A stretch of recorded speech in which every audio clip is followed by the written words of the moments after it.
I'm Sherry and this is Gardening in the North, and today we are going to be pickling those tiny little onion bulbs that grow at the tops of your Egyptian walking onion stalks.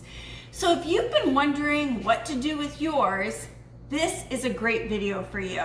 So throughout the years, I've been actually pulling these I'm gonna see if you can see that, pulling these little onions off of my Egyptian walking onion stalks, and I've been replanting them. So if you pull your Egyptian walking onion completely out of the ground, you can pop one of these off, and this one here already has the greenery growing, and you can pop this into the ground and you now have another Egyptian walking onion that will pop up next year. That's how easy it is. But if you've planted enough of these around your property, you've given them away to people and you just don't know what to do with them, then this is a great idea. So do you ever want to add in a pickled onion to your Caesar? So my husband makes amazing Caesars and he loads them up. It's like a meal. He'll throw in bacon, pickled beans, he'll do a skewer in them that has like little pieces of meat and the pearl onions on them, the works. And so I thought, why not use these onions instead of buying a jar of pearl onions? I thought that this would be a great way to utilize what we already have here on the property. So what I have done so far is prepped them. So let's take a look. In order to get the onions ready for the next day's pickling project, I needed to soak them overnight or 8 to 12 hours in a water and salt brine. The recipe calls for 1.5 pounds of onions mixed with 4 cups of water and 1/4 cup of salt. So here you can see that I'm weighing the onions as I pull them apart. I doubled the recipe to do 3 pounds of onions. However, I forgot to double the actual water brine recipe. And so I then had to mix a second batch of 4 cups of water and pour that in. I then add a lid to hold all the onions under the brine. So the next step in this process is to rinse these a few times. So I have a colander in the sink. I'm gonna drain them through that colander. I'm gonna rinse them 3 or 4 times, really get that salt water off of them. And then I'm gonna throw them into a pot of boiling water.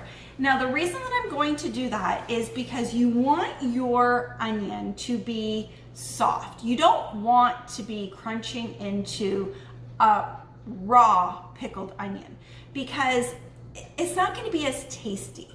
So what I want to do is I want to blanch them literally for a few minutes. Quickly blanch them. I'm basically going to throw them into boiling water, you know, count to 100 and pull those onions out. And what that's going to do for me is, one, it's going to help me to remove all the skins. So I have a lot of onions. There are 3 pounds of onions in here. So what that's going to do for me is it's going to loosen up that paper that's on these onions so that when I start removing that, it'll go quick. The second thing, like I mentioned, you don't want to be biting into a raw onion, so that will actually cook the onion a little bit. Now I'm only quickly blanching them because I'm also hot water bathing these for 10 minutes. So they will cook a little bit that way as well. I just want to make sure that they are sweet and vinegary and soft when you eat them. And so I can't wait to hand my husband a jar of these and ask him to make me a Caesar. So let's get rinsing, let's get them in the pot, and then let's start peeling them.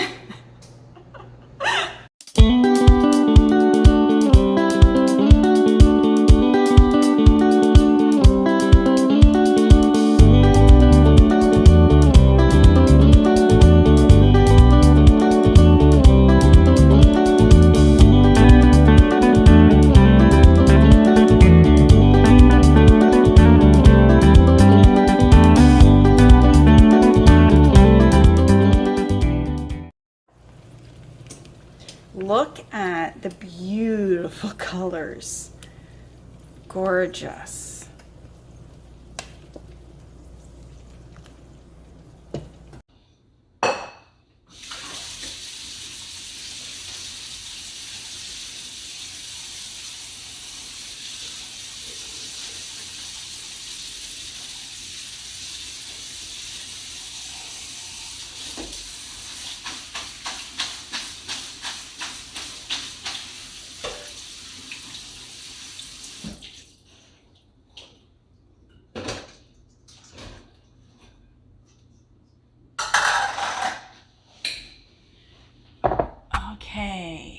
Okay. So I ended up blanching them longer than the 2 to 3 minutes or minute and a half that I was going to do. And the reason I did that is I just feel like these onions are really dense. And so I didn't like that when I stirred them that they weren't getting as soft as I wanted them to get as quickly as I thought they would get. So I left them in a little bit longer. I feel like they are the perfect consistency now, so that once I have removed the outer layer and I start jarring them up, they are going to be perfect. So all of the onions have been deshelled, I'm gonna say. I don't know what is a better word for it. Some of them, I actually left some of the outer onion shell, or I don't want to call it paper because it's not paper, but it feels like the inside of the onion, and so I just left it. And so that's how it looks there. Has a pretty purple color to it. So I think they're gonna look really pretty in the jars. So the next step is to make the brine. So you need 2 cups of malt vinegar and 2 tablespoons of brown sugar. Now I doubled the amount of onion, so I'm using 3 pounds of onions instead of 1.5. So I have to double the amount of brine that I'm making. So I know that one of these equals 2 cups. So I'm just going to pour that bottle in here instead of measuring it again. And then I'm gonna add 4 tablespoons of sugar to it. And then I'm gonna put this on the stove and get it boiling. So there's 1, oh my God, it's burning my eyes. 2, 3, 4. Okay, and I'm going to whisk it. I just want to make sure that it's all dissolved. Okay, so I'm gonna get this boiled, and we are going to pack the jars with the onions. We have bay leaves, we have some peppercorns, we have pepper flakes, we have all kinds of stuff that we're gonna put in the jars. And then once the brine is ready, you pour that over top, and then we seal the jars up and we hot water bath them. So we have a few more steps involved.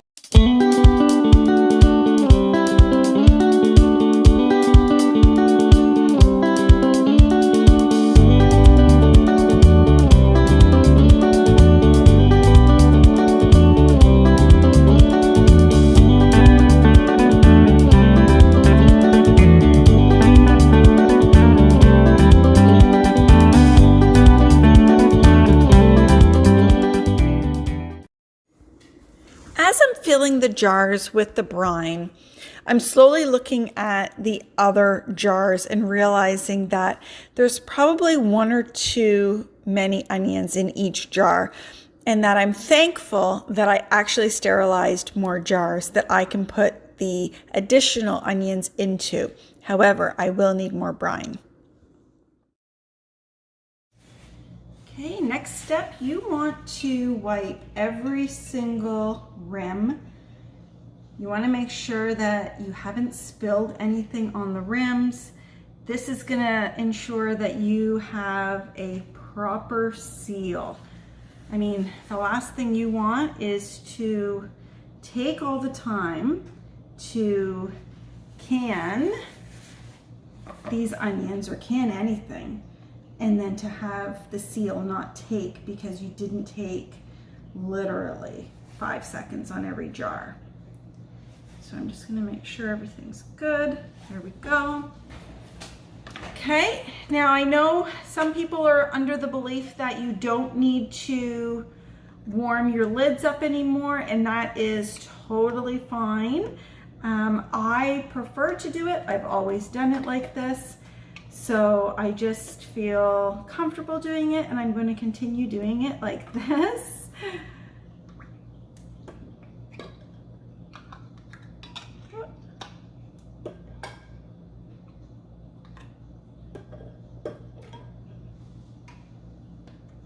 Okay, and then you are going to put your ring on, and it is going to be finger tight.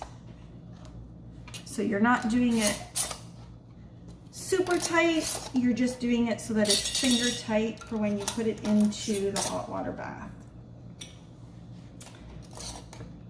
Now when you place these into the hot water bath, you want to make sure that there is at least 1 inch of water above all the jars, and you don't want to start your timer until the water is boiling. So I'm going to be putting 9 jars of pickled onions, pub style, into my canner. I'm going to start the 10-minute clock, or the 10-minute timer, once the water is boiling. So I don't want to start that timer until then. And I want to make sure that there is at least 1 inch of headspace in here.